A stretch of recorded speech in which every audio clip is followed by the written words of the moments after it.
Hey guys, my name is Chelsea and welcome back to my channel. For today's video, we're going over my September book haul.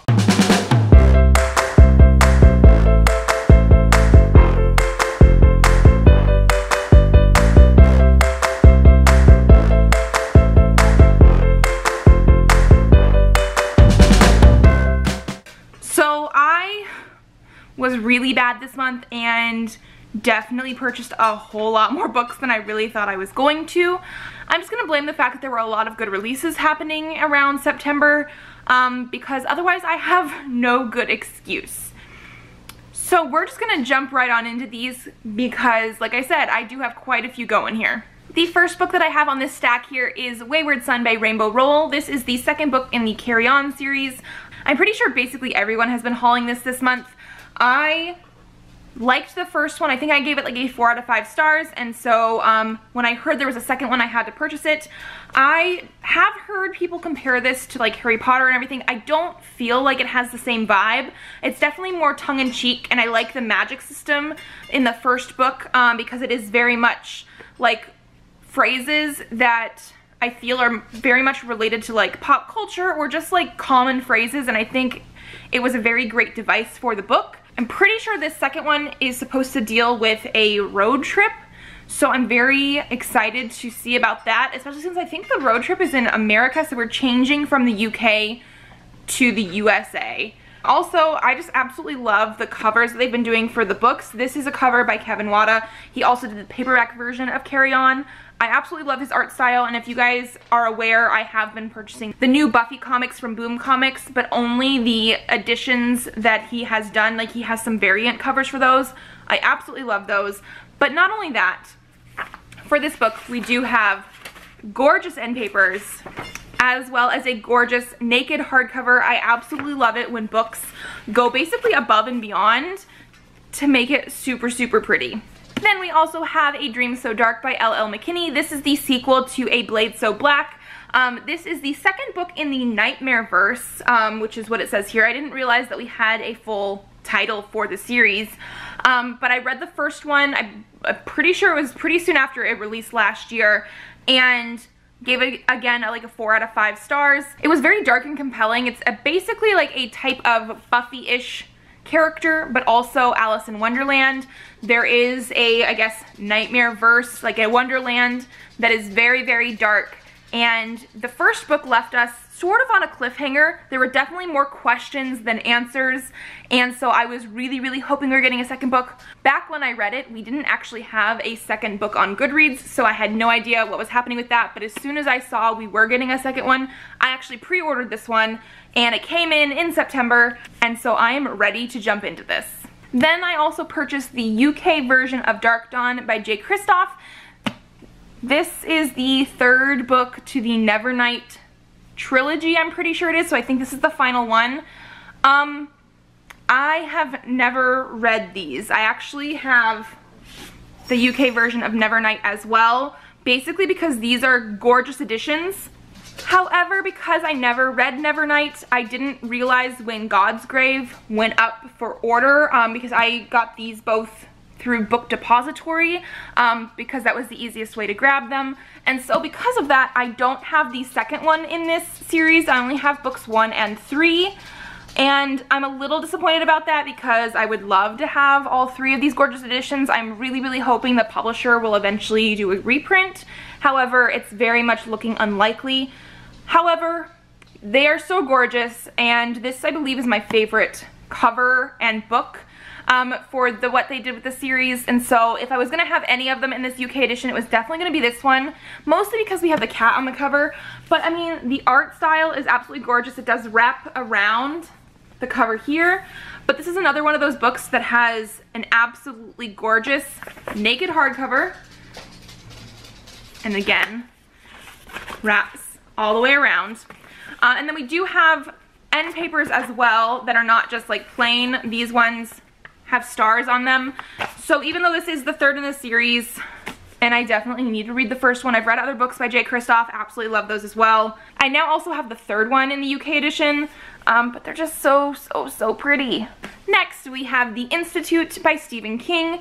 I absolutely love Stephen King's writing. However, I haven't really read or purchased many of his recent works. I'm a little bit behind, but this one definitely sounded right up my alley. I don't remember too much about this, but this is apparently about a boy who I believe his parents are killed, and then he is taken to the Institute.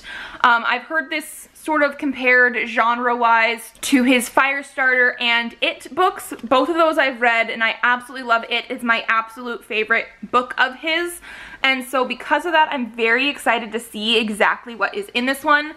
We have a nice big book, and I love the cover, and you can't really go wrong with Stephen King. If I see that he has blurbed a book, I'm like 90% likely to actually buy it without even knowing what the summary is, so. And then we also have Frankly in Love by David Yoon. This is the Barnes & Noble exclusive edition. Apparently that means we have an interview with David and Nicola Yoon plus a bonus chapter. So I don't know if the beautiful sprayed edges are in any other edition or if it's just the Barnes & Noble exclusive one either. But we do have these like really pretty navy blue sprayed pages, and I love this. We also again have really pretty end papers, which I can't quite tell what it is, but it looks like some sort of, it looks techie to me, but it also looks like a forest sort of with like naked trees and a light and maybe like a moon or something in the corner. I'm very intrigued by that, and it's just a beautiful teal underneath. This one is, I believe, supposed to be a romance, or at least a contemporary. Basically, we have a Korean heritage boy in here who his parents want him to date and end up with a Korean girl, but I believe he is in a relationship with somebody who is not Korean, so in order to have his parents sort of off his back, he decides to enter a fake dating scenario with another fellow Korean, and so I'm assuming shenanigans ensue. I have no idea really what direction the story is going to eventually take, but I'm very excited to find out. We also have The Adventures of Penelope Hawk by J.V. Gray. This I absolutely have no idea about. I do, just based on the cover, think it might be a middle grade story. I absolutely love the art on here. This was a bonus sort of thing for a Kickstarter that I did. Last month I hauled an Arthur Black Frost like graphic novel type of thing, and when I signed up for the Kickstarter, in order to get the paperback of that one, there was an option where you also, I guess, received a paperback of this one, and again, I don't know too much about it, but it did arrive just slightly into September instead of with the same package as the other one, and I'm very interested to give it a go. I mean, we have, it looks like a girl with a sort of like a spirit sword or something. There's dragons, there's a robot, there's this guy who obviously is not human, so it definitely seems to be a very intriguing fantasy. I mean, just look at this person up at the top. So, I mean, definitely gonna have to give this a go soon. And then I also have Loki Where Mischief Lies by Mackenzie Lee. I've read some other Mackenzie Lee books that I really enjoyed, and when I saw this one, I don't think I've ever read a superhero inspired book, especially one that is a mainstay superhero like a DC or Marvel character, but Loki is always a very interesting character, especially because I've read other things with like Norse mythology, especially like Rune Marks by Joanne Harris. This one has a Loki character in it, and I absolutely love that one, and so I'm very interested to see sort of an author's take on this character that is, it is Marvel branded, and so it's gonna be part of like, sort of like a Marvel universe, but also, I mean, these are also characters based from like Norse mythology, and so I do believe this is like a growing up story, so he is definitely a younger character than like in the movies, but yeah, like I said, definitely ready to read this one. And then from the September Shelf Love Crate, I did an unboxing of that on my channel as well. I will leave that linked down below in case you are interested in that. But we do have There Will Come a Darkness by Katie Rose Poole. This one here also has really pretty end papers. We have like a map, which is always a plus with any sort of like fantasy book, and I believe this is the one that had a world that used to have prophets that sort of use their prophecies to help save the world. But when they disappeared, they left one last prophecy saying there was going to be one last sort of prophet out there somewhere who either could save the world or doom it. And we have a cast of 5 very, very different characters. Apparently, one of them is either going to save the world or one of them is going to doom it. I have no other idea about this. It definitely seems like it's going to have some darker fantasy undertones, and you can't go wrong with a cover like this. One other book that I have purchased that is actually not like a book is a chat book. So this is an app that I have been using. This is from Presley's First Month, and basically you can add photos to this app through Facebook, Instagram, just the pictures on your phone, and they will make a book for you. This one here is a 6x6 inch hardcover. You can do a 6x6 or an 8x8, and then you can also pick softcover or hardcover, and you have to have at least 30 pages in here, but then you can add more for a small fee per page. This one here I believe is 86 pages, and it's just all pictures of Presley's First Month.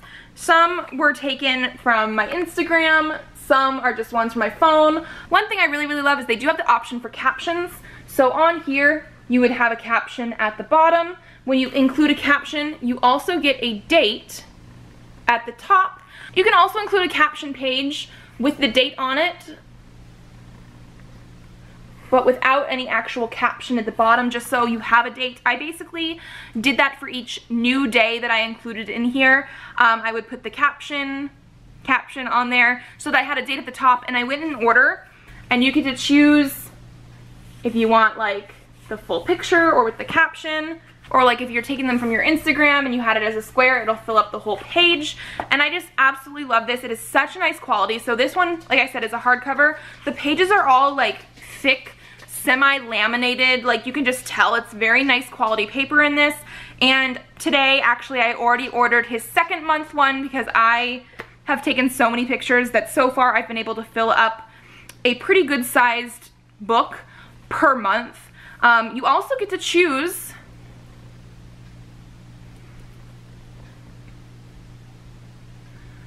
is this gonna focus or not?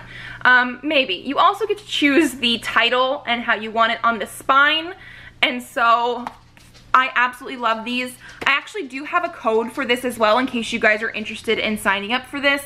I will leave that in the description down below, but basically you get $10 off your first purchase of a chat book, which if you're going for like the base minimum of a 6x6 softcover book, 30 pages, that's basically the entire book for free. And I'm currently planning on doing one of these books per month for his whole first year. We just have so many pictures that this is just a good way to have them all in one place, and I absolutely, absolutely love it. And we're still going. So I made the decision to go to Barnes & Noble near the end of September, and when I'm there, I can't help myself. My husband was also there, didn't really help either. I did actually do this during the last Contemporary-a-thon, and you can see basically everything in my vlog for that one. I will leave that link down below as well in case you guys are interested.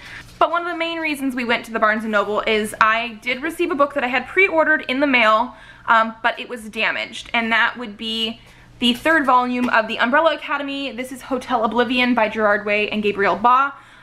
But the bottom corner of the spine was all smushed in, and so I ended up taking this to Barnes & Noble, having to reorder it to be shipped to my house just because they had the Barnes & Noble exclusive covers of this that are a different cover. It was very pretty, but I have the first 2 in these normal covers, and so I wanted it to match.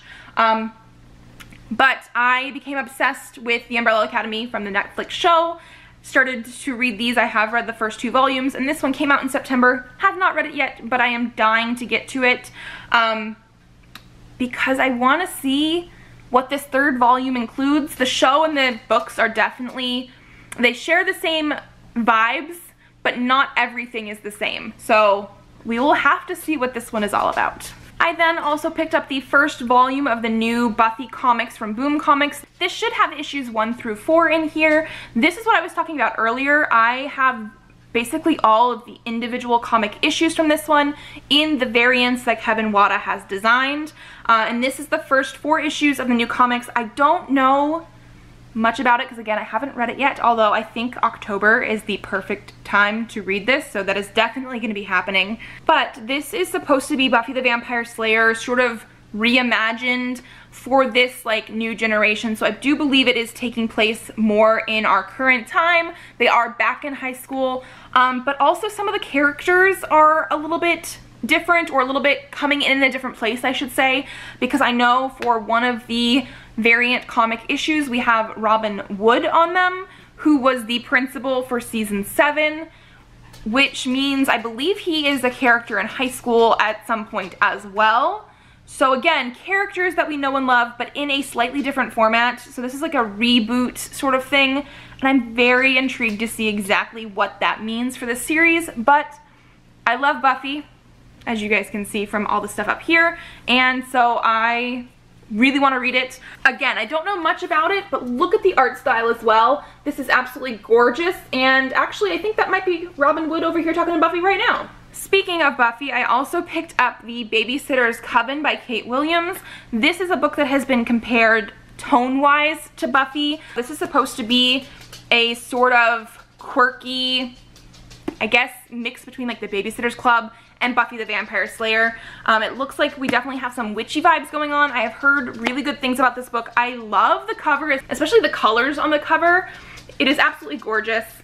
And like I said, I've heard it has like, the writing style has the tones of Buffy, which I am definitely ready for. Again, I feel like this is the perfect book for October, so I had to pick it up, and I really want to get to it this month. I also picked up Well Met by Jen DeLuca. This is another book that people have been really raving about, and it's an adult romance set at the Renaissance Fair. Apparently, I think it's like a hate to love, or they're not quite friends, and we'll see exactly what happens, but I was in the mood to pick up something cutesy as well. And again, these covers lately have been absolutely gorgeous. I'm so excited for the covers in general that have been going on lately because they're so pretty. So I definitely had to pick this one up. And then because I picked that one up, we also have Primary Suspect by Laura Scott. This was like a free gift that I got at the register because I bought a romance novel, which was The Well Met. I don't know much about it.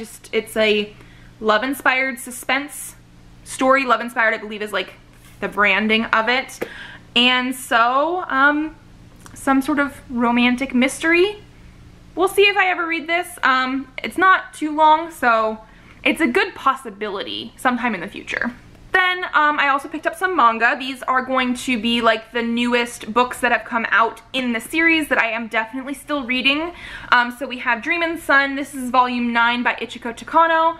This is a shoujo manga series about a girl who basically after her, like, I think her little brother was born, it's a new child in her family, feels a little bit rejected by her family and decides to go stay with some boys from school, and it's basically her trying to figure out what her dreams are and how to be independent, and this is book 9 in that series. We also have The Demon Prince of Momochi House. This is volume 14 by Aya Shoto.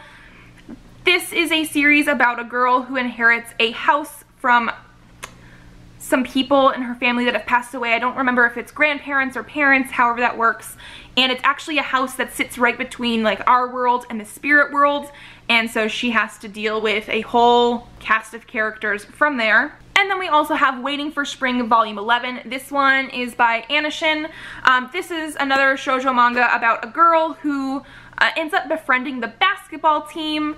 And I do believe this is sort of like a reverse harem manga romance. I don't know who she's gonna end up with, but obviously we have definite romantic themes going on in here, and this is volume 11. I haven't read the last like 2 or 3, so I need to catch back up, but I absolutely love this series and had to pick it up. And then that last book, Waiting for Spring, is actually a Kodansha Comics, that's the publisher, and they were having a sale for buy 2 get the 3rd free on Kodansha Comics, and so me, being me, decided I had to go around and just sort of see what series were published by Kodansha and see if there was anything that I was interested in to buy a second one to get the 3rd free.